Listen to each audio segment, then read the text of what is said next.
सिंह उर्फ बाळासाहेब जाधव, हिंदवी स्वराज्य संस्थापक छत्रपती शिवाजी महाराज यांच्या पराक्रमाची यशोगाथा आणि करवीर राज्य संस्थापक महाराणी ताराबाई, क्रांतिकारी समाज सुधारक राजर्षी शाहू महाराज यांचा वारसा अभिमानाने जपणाऱ्या कोल्हापूरच्या भूमीत स्वातंत्र्योत्तर काळात दैनिक पुढारीच्या माध्यमातून आपण लोकशाहीच्या चौथ्या स्तंभाची शान वाढवली. सार्वजनिक व सामाजिक जीवनामध्ये उत्तुंग अशा कार्यकर्तृत्वाने राष्ट्रीय पत्रकारितेचा मानदंड निर्माण केला. आपले अमृत महोत्सवी वर्षातील पदार्पण आणि पत्रकारितेतील कारकिर्दीचा सुवर्ण महोत्सव अशा दुग्ध शर्करा योगाचे औचित्य साधून आपला गौरव करण्याचे भाग्य आम्हाला लाभले आहे. वैभवशाली संपन्न वारसा, आपण सदैव तेजाचे उपासक राहिलात. पंचगंगेच्या संपन्न भूमीत 5 नोव्हेंबर 1945 रोजी आपला जन्म झाला. आपले पिताश्री दैनिक पुढारीचे संस्थापक संपादक पद्मश्री डॉक्टर ग जाधव हे स्वातंत्र्य लढ्याचे एक सेनानी होते. राष्ट्रपिता महात्मा गांधी, भारतरत्न डॉक्टर बाबासाहेब आंबेडकर तसेच सत्यशोधक चळवळीतील ज्येष्ठ नेते आणि विचारवंत भास्करराव जाधव, मामा वरेरकर, जेठे जवळकर यांच्या सहवासातून डॉक्टर ग जाधव यांची जडणघडण झाली. 1 जानेवारी 1939 रोजी त्यांनी दैनिक पुढारीची स्थापना केली. निर्भीड आणि परखड बातम्या हे त्याचे सुरुवातीपासून बलस्थान राहिले.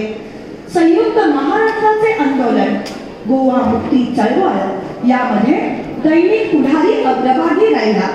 1969च्या दरम्यान आपण दैनिक पुढारीची सूत्रे हाती घेतली. वृत्तपत्र व्यवसायातील बदलत्या काळाची पावले ओळखून आपण पुढारीचे अंतर्बाह्य स्वरूप बदलून टाकले. आज कोल्हापूरसह संपूर्ण पश्चिम महाराष्ट्र, मुंबई, नाशिक, उत्तर महाराष्ट्र, मराठवाडा, गोवा, कर्नाटक राज्यात पुढारी विस्तारला आहे. स्वतंत्र 25 आवृत्त्या रोज प्रसिद्ध होत आहेत. 1989 मध्ये पुढारीचा सुवर्ण महोत्सव सोहळा तत्कालीन पंतप्रधान राजीव गांधी यांच्या उपस्थितीत झाला. 3 जानेवारी 2015 रोजी झालेल्या अमृत महोत्सवी सोहळ्याला पंतप्रधान नरेंद्र मोदी प्रमुख पाहुणे म्हणून उपस्थित होते. तुमच्या जिद्दीला आणि निर्धाराला आमचा सलाम. शिवराज्याभिषेक त्रिशताब्दी व शाहू जन्मशताब्दी सोहळ्याचे प्रवर्तक, अनंत आमची ध्येयासक्ती अनंत अनआशा या बाण्याचे नेतृत्व असल्याने तुमचे कार्य केवळ पत्रकारितेपुरते मर्यादित राहिले नाही. कोल्हापुरात जून 1974 मध्ये तुमच्या पुढाकारातून शिवछत्रपती राज्याभिषेक, त्रिशत संवत्सरी सोहळा आणि राजर्षी शाहू जन्मशताब्दी सोहळा न भूतो न भविष्यती अशा स्वरूपात साजरा झाला. शाहू स्मारक भवनाच्या उभारणीचा संकल्प तुमच्यामुळे पूर्णत्वास आला. 1997 मध्ये शाहू महोत्सव उत्साहाने साजरा झाला. या महोत्सवाची प्रेरणा बसपाचे संस्थापक काशीराम आणि मायावती यांना आपणच दिली. फेब्रुवारी 2009 मध्ये संसद भवन प्रांगणात राजर्षी शाहू महाराज यांच्या पुतळ्याचे अनावरण तत्कालीन राष्ट्रपती प्रतिभाताई पाटील यांच्या हस्ते झाले. आपण कोल्हापुरात जंगी लोकोत्सव घडवून आणला. आपण सातत्याने पाठपुरावा केल्यामुळे ते शक्य झाले. सियाचीन हॉस्पिटल, उत्तुंग देशप्रेमाचे प्रतीक. सियाचीन येथील हॉस्पिटल आपल्या उत्तुंग देशप्रेमाचे प्रतीक आहे. 1999 मध्ये कारगिल युद्ध झाले. त्यावेळी संरक्षण खात्याने निधी उभारण्याचे आवाहन केले होते. पुढारीने 2.5 कोटी रुपयांचा निधी जमा केला. त्यातून हे हॉस्पिटल उभारण्यात आले. जगातील उत्तुंग आणि बर्फाच्छादित रणभूमीवरचे हे एकमेव हॉस्पिटल. तिथे भारतीय जवानांना शत्रू बरोबर कडाक्याच्या थंडीला तोंड द्यावे लागते. हिमदंशाने अनेक वेळा जवानांचे बळी जातात. त्यामुळे हे हॉस्पिटल जवानांसाठी संजीवनीच ठरले आहे. त्याची लिंका बुक ऑफ रेकॉर्ड मध्ये नोंद झाली आहे. हॉस्पिटल उभारणीपासून आज तागायत तिथे लागणाऱ्या वस्तू पुढारीने पुरविल्या आहेत. एखादे वृत्तपत्र देशासाठी काय करू शकते याचे आदर्श उदाहरण आपण समाजापुढे ठेवले आहे.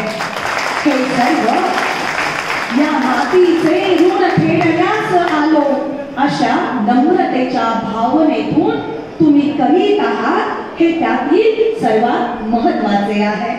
आपदग्रस्तांना मदत. 1993 सालचा किल्लारी मधला भूकंप, 2001 चा कच्छ मधील भूकंप, 2005 आणि 2019 मध्ये कोल्हापुरात आलेला महापूर अशा प्रत्येक आपत्तीच्या काळात आपण पुढारीच्या माध्यमातून सदैव मदतीसाठी पुढे धावून आलात. कच्छ येथे हॉस्पिटल बांधून दिले. काही महिन्यापूर्वीच ऑगस्ट 2019 मध्ये कोल्हापूर, सांगली, सातारा भागात महापुराची अस्मानी आपत्ती कोसळली.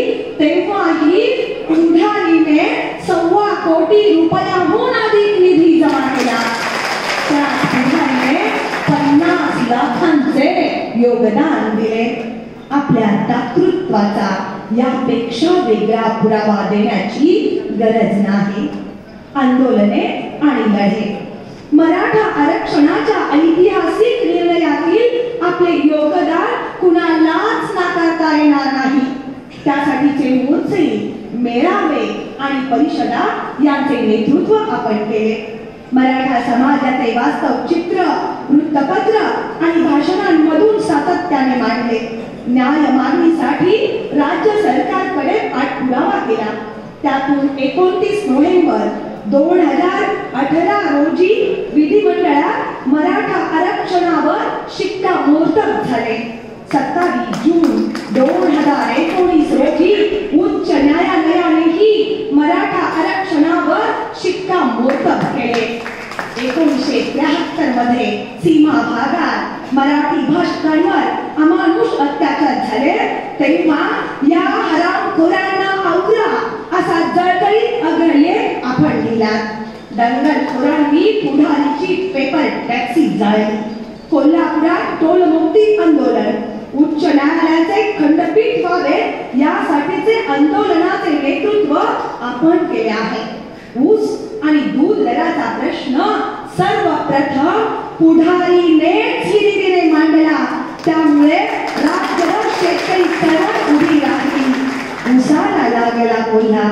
या मालिकेने साखर उद्योगातील जनप्रवृत्तीचा पर्दाफाश केला. पुढारीने आवाज उठविल्यामुळे ऊस दराचा प्रश्न मार्गी लागला. पांढऱ्या दुधातील काळे बोके या पुढारीतील मालिकेने दूध उत्पादक रस्त्यावर उतरला. व्यापाऱ्यांचा एलपीडीचा प्रश्न आपण ढसाला लावला. प्रश्न कोणताही असो आपण तो हाती घेतला की त्यातून मार्ग निघतो असा विश्वास जनतेच्या आणि सर्वसामान्य कार्यकर्त्यांच्या मनात तयार झाला आहे.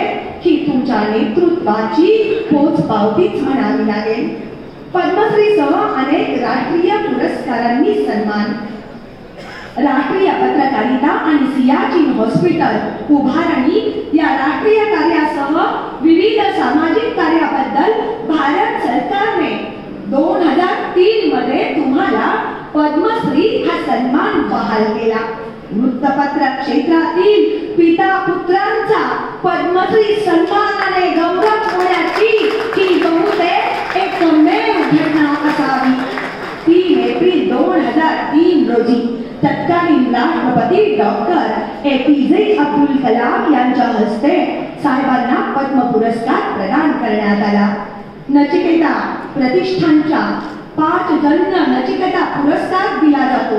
10 मे 2003 रोजी तत्कालीन पंतप्रधान अटल बिहारी वाजपेयी यांच्या हस्ते आणि तत्कालीन उपपंतप्रधान लालकृष्ण अडवाणी यांच्या उपस्थितीत संसद भवनात हा सोहळा पार पडला. या पुरस्काराची 1.5 लाखाची रक्कम तुम्ही सियाचीन हॉस्पिटलला देणगी म्हणून दिली. बाळशास्त्री जांभेकर पुरस्कार, हिमाचल प्रदेश विद्यापीठातर्फे डॉक्टरेट, स्वामी विवेकानंद पुरस्कार, अहिंसा ट्रस्ट, सूर्यलता जीवन गौरव पुरस्कार, आदर्श संपादक पुरस्कार अशा अनेक पुरस्कारांनी तुमचा आजवर गौरव करण्यात आला आहे. मायेची पाकर, आम्हा वृत्तपत्र विक्रेत्यांवर माननीय साहेबांची नेहमीच मायेची पाकर राहिलेली आहे. घारगिंड ते आकाशी, चित्त तिचे पिलाकाशी असे आमचे नाते आहे. अनेक अडी अडचणींना त्यांचे आम्हाला सहकार्य व मार्गदर्शन लाभले आहे. देशात व राज्यात प्रथमच वृत्तपत्र विक्रेत्यांचा अपघाती विमा 10 वर्षापूर्वी साहेबांनी उतरविला होता. वृत्तपत्र क्षेत्रातील ती पहिली घटना आहे. लोकशाहीमध्ये वृत्तपत्र हा चौथा स्तंभ आहे, तर वृत्तपत्र व्यवसायात वृत्तपत्र विक्रेता हा चौथा स्तंभ आहे. तुमचा गौरव हा अनधिष्ठित समाज नेतृत्वाचा गौरव आहे. जीवन विषयक विधायक दृष्टिकोन, सखोल व्यासंग, दूरदम्य आत्मविश्वास, पुरोगामी विचारधारा, संघटन कौशल्य, अफाट लोकसंग्रह, निर्णय क्षमता, समय सूचकता, अखंड सावधानता, कमालीची जिद्द, जबरदस्त इच्छाशक्ती, निर्भीड विचारसरणी, अमोघ वक्तृत्व, अस्सल मराठीपणा अशा अनेक गुणांचा संगम आपल्या व्यक्तिमत्वामध्ये एकवटला आहे.